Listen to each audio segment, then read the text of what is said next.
하지만 아우구스티누스가 더 경계했던 것은 사용하는 대상을 향유하는 것에 대해서는 사람들이 아주 쉽게 알 수 있다는 거예요. 그래서 비판의 대상을 다 하고 있는데 어떤 경우가 잘 나타나지 않느냐? 향유해야 될 대상을 사용하는 경우가 있다라고 얘기합니다. 이게 무슨 케이스가 있을까요? 이 향유해야 될 대상을 사용하는 경우 종교의 이름으로 신을 사용해서 전쟁을 일으키거나 하는 케이스들 같은 경우는 이것은 아우구스티누스가 바라볼 때는 더 큰 잘못, 더 큰 죄라고 이야기하는 것입니다. 그중에 가장 대표적인 것은 십자군 전쟁이라든지 가톨릭과 프로테스탄트에 일어났던 30년 전쟁. 요즘엔 그런 일이 없을 것 같지만 최근까지도 유고슬라비아에서 종교의 이름으로 굉장히 잔혹한 일들이 벌어진다면 저는 뭐라고 말씀드리고 싶다? 이건 종교가 문제가 아니에요. 무엇이에요? 종교를 이용해서 인간들이 자신들의 탐욕과 그것을 탐하려 한다면 이것은 신을 목적으로서 사랑한 것이 아니라 무엇을 한 것이다?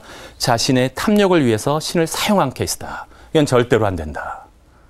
그렇다면 이렇게 극단적인 상황, 종교 전쟁과 같은 상황에서만 그런 일이 벌어지느냐? 아니더라는 거예요. 제가 우리 박해 초기 때부터 제가 그렇게 말씀드렸어요.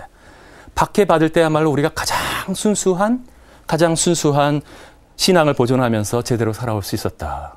우리나라 정말로 밤중에 보면 외국인이 놀랄 정도로 빨간 십자가 가득 차 있다라고 얘기했는데 우리나라에서도 우리 개신교 갈라진 형제들과 함께 생각해 본다면 개척교회일 때 다 너무 순수해요. 너무 잘하시는 분들이 목사님들의 열정적인 설교 때문에 많은 사람들이 모여오면서 대형교회로 발전하게 됩니다. 어려울 때는 개척교회 때 천막 치고 있을 때는 아무 위험성들이 안 나타나요. 신을 사용할 수 있는 위험성이 안 나타나는데 언제부터 나타나기 시작한다? 우리 가톨릭 성당에서는 그럴 일이 별로 없어요. 한 주 헌금이 1,000만 원을 넘기 시작하는 다음부터 위험해요. 그래서 농담삼아 하는 얘기지만 이 부유한 것이 이 교회 안에서 그리스도 교회 안에서 발전이 일어나기 시작했을 때 무슨 위험이 다가온다? 신이 더 이상 목적이 아니라 어떠한 의미에서 자신의 명예와 교회 집단의 부를 추구하기 위한 수단으로서 사용되기 시작한다. 아우구스티누스는 아주 신랄하게 이 문제에 대해서 비판을 하게 됩니다.